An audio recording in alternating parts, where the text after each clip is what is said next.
Hi everyone, Judah Theodore here, the internet's meh music nerd, and today we have a very special episode. But anyway, coming in will be my good friend, BigThinkinAussie.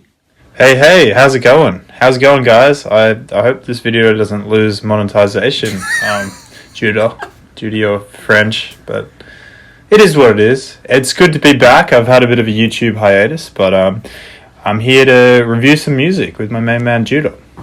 Yes, Riley does some very good videos on just, economics and basketball, so I really would like you to check him out. I've linked him down below, and yeah, today we'll be reviewing Rich Brian's 1999 EP. Yeah. Rich Brian. Rich Brian, formerly Rich Chigga. Yeah. I believe he was famous for his song Dat Stick. That's the one. And I found that as I listened to this EP, his style has changed a lot. Like, he's come a long way since that sort of style of rap. Even though I still rock with Dat Stick. I mean, that's a banger. Like, even his album Amen, which it's very good. It's more banger heavy, just trap rap, but still he had like a really good sound, and he had bars. And then, if people can see in my screen, I've got the album The Sailor, which he released last year, which I think is his best work yet, which had the perfect new serious rapping. He ditched the name Rich Chigga, and he started to get very serious about his lyrical content. Well, I mean, I've noticed that his style has definitely evolved over, the last few years. I mean, he's still only, 20, 21? He's a young dude, but with this recent EP, 1999, you can definitely tell that he's sort of diversified and he's singing a lot more. I think he's got one or two songs playing over the guitar. It's a bit more poppy. Yeah. Which, I mean, it's not my cup of tea personally. Some of these songs, not all of them, but I can appreciate it. Yeah. I also like how you notice the guitar instrumentals, because this album, if it's not two things, it's guitars and synths, and various ways they use them. Like the song Sins, which I'd say bestly uses a guitar loop, the classic track. But let's start up. Let's go from the beginning. Okay, take me through it, man. Yeah. Opening track. What did you think? I think it started off very strong. One of the best songs on the EP was Sometimes, and I don't know, it embodied his sort of, last 2-3 years, where he's, rapping fast, and, he's got over like I don't know whether it's trap, but it's definitely a hip hop beat, and he kills it. There's a lot of bars in there, which I was like, damn. So yeah, I really liked it in general. Oh yeah, I thought it set a great tone to the album, because it really gave you what you were looking forward to. It's like hinted with like the synths at the end of the song, but had that really nice, smooth, soft guitar, very plucky instrumental there. Which, yeah, would you say it is a hip hop instrumental, or was it? I'd say How would you describe it? I'd say there is rapping in it, but I'd say it'd be more contemporary or alt R&B. Okay. Just because he has like it's more melodic. But yeah, that could also go into the melodic wave of rappers that is going around nowadays, like, Boogie with a Hoodie and, like, Roddy Ricch. Lil Nas X. Hurry up already. Yeah. Alright, so moving on to Don't Care. Don't Care. I mean, this one, I feel like it could be hit or miss with a lot of people. It's sort of a little on the corny side of rap. Yeah, there's a bit of... Dare I say it? Yeah, no, it's got a really rough chorus line that, like, he's a bit out of his range singing, but it's not like horrendous. Like, it's not poorly mixed. It's more just like he's in an extra like register that he can't reach yet. But I think he was switching up the flow a little bit, if I remember correctly, and like it wasn't boring. Like, it wasn't like your run of the mill. Sort of like, it's not a really just comparison, but like Logic type flow. Like he sort of, changed it up, and even though it was a little corny, I don't know, I enjoyed listening to it. I do get that Logic thing, just because he always breaks up his flow switches with like or just like some sort of like ad lib, and then he'd go like to like a really jumpy flow, and then it'd go fast, and then he'd go to the more singing chorus stuff. But I do like the instrumental's a bit. It's not like rough, but it's very like raw. Yeah. it's not like smooth and soft like compared to a lot of the stuff on the album. It's hard hitting. It's like heavy synth, something like you get off like a Doom game or like the old ones. Well, yeah, what surprised me is the first two songs set a lot of a, sort of hip-hop tone, but like sort of with melodic type of instrumentals, and it's sort of 180'd after those first two songs. Oh, yeah. From like Long Run onwards, it was sort of slower, there was a lot more singing, a lot more poppy as well, which for me personally, I wasn't a fan of the next few songs, just because it was like, when you title your song Long Run, I assume he's talking about all his like goals and aspirations and shit, but I'm pretty sure he's just talking about his friends like fucking his girl or something, or like something like that. And it was just so... The lyrical content, it felt a bit like really insecure, like some of Drake's first moments, like, oh, everyone's out to get me and they hate me. Yeah. I'm just like... I can't trust anyone. Like, it's really derivative. But I do like the singing. Like, he actually, like, he's improved so much. Like, because, like, he's actually just, like, he can actually carry a melodic song rather than just, like, having to change the register. Like, his voice is a lot smoother than a lot of his older stuff. He's clearly been working on it. It's like, just his pen game has stayed the same. Yeah.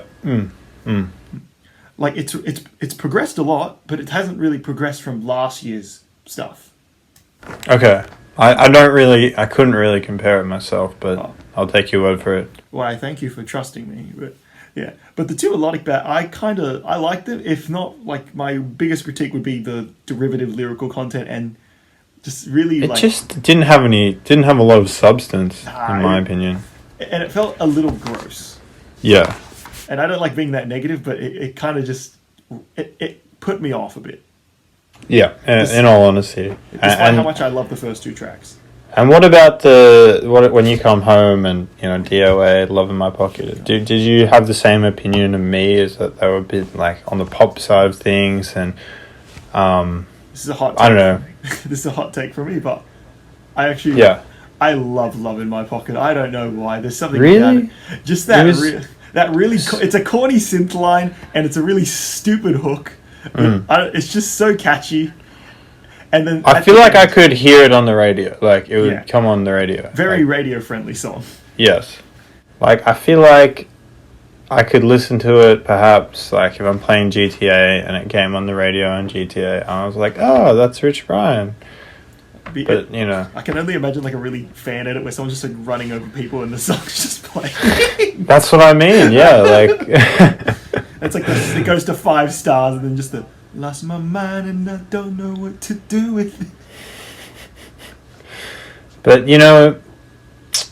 say what you will, but I'm definitely not that much of a fan of that one. Well, just a little bit too poppy. And that's fair. It just shows you how different two people's tastes can be, even if they grew up in similar areas. But let's talk about, can I say hands down the best track of the album? Yeah, I mean, I definitely agree with that. Sins. Yeah. Sins, the guitar melody. I'm learning guitar, by the way, and I was just like listening to that, and I was like, yeah. No need to flex, go on. I like this track, and there's some real good vocals in there. I feel like he sang his heart out on it, and yeah, man. In general, I think that was the song I rocked with most. Yeah. One thing I like, it improved upon the Sometimes and the Long Run, because it just had that. It felt like he refined his penmanship, and it was like a journey to like his best song on this EP. Just really wholesome. Yeah, and the lyrical content was genuinely probably the best of the EP as well. Like the lyrics, he was really talking about the journey he's been on, and it was really something I could actually resonate with, like, unlike some of the other songs like Long Run, where I was just like, well, it had a bit more personality to it. Like, you could feel this is Rich Brian's story. Like, this isn't just like some I came up from nothing and here I am now, despite all the friends who tried. It was just like, thank you, I'm here, I had to work hard for it, and then just providing his perspective with his family, and like, because he was homeschooled. Like, if you've seen it on social media, the man like oozes confidence. Yeah. Well, I mean, look at like that stick when that came out, and that essentially went viral, and everyone was talking about, oh, this 18-year-old, Asian kid, like, rapping, like he's an OG, like... Just dropping the N-bomb. I think confidence has always been part of his style. Like, I don't think that's ever left or, like, wavered for him. Yeah, that's why I felt like those sometimes in the long run didn't really feel like a really good track from him, because it felt like he'd lost his confidence, like, over this really small thing. Yeah, and it was insecure. Also, what did you think of the sample at the end of Sins, like the woman? No, it was pretty funny. Like, I don't know what that's a reference to. His mom, his girlfriend, what? I thought it was his mom, but it sounded like... I don't want to get into some weird territory, but that sounded like a Bella Danger. And could have been. I doubt it, I've done my though. research on her. I know who I should... But either way, man, the EP in general, what would you give it out of 10? I'd say, despite some hits and some half-baked songs that I could only partially enjoy, I really appreciate what Rich is doing, and I look forward to his next project. And considering he made this during quarantine, and it's only an EP, it's not a studio album, there's not like a large amount of funding into this. And even if it feels like a bit of leftovers from his previous album, there's still too many moments, bright spots that can make me hate this album. I'd give it a strong 6 to a light 7. What about you? Well, look, I look at it like this. There's definitely some songs that could have come out as singles on this album, on this EP. Sometimes Sins, Love in My Pocket is definitely, like, has a lot of replayability. But in general, I think that what he's done is really good, and definitely, like, the good songs, like, vastly outshone the songs which weren't so strong. I think the songs that weren't so strong weren't necessarily bad songs. Like, I could definitely just have them on as background music, whether I'm doing this or that. So in that respect, I want to say it's a solid 7. 7 out of 10. Because of the fact that he has genuinely showed his diversification with his lyrical ability, and his singing was, hugely improved, and some of the songs he spoke about some really fucking real shit. So yeah, man, it was a good listen. He's only 21. He can only go up from you. Exactly, man. So exactly, but at the end I'm keen to see what he does next. Oh, that's exactly what I was about to say. Is like if something like this, even if not perfect, gets you interested in the rest of their career, I feel like they've done at least a decent job. Yeah. They've done their due diligence. Absolutely. Oh, good. I'd like to thank everyone for watching. I'd like to thank Riley, my good friend, for tuning in. Check out the Big Thinkin' Aussie. We got a video which will be to do with the NBA, and that'll be coming out in the next few days. So yeah, link in the bio. It better be. Yeah, of course. And you also check out Big Thinkin' Aussie's channel. He does some really interesting stuff, really awesome, and he adds a very unique perspective. I think that everyone should check him out. Thanks for coming on, Chief. Hey, thanks for having me, and I hope to be back soon, man. Beautiful. And with that, adios.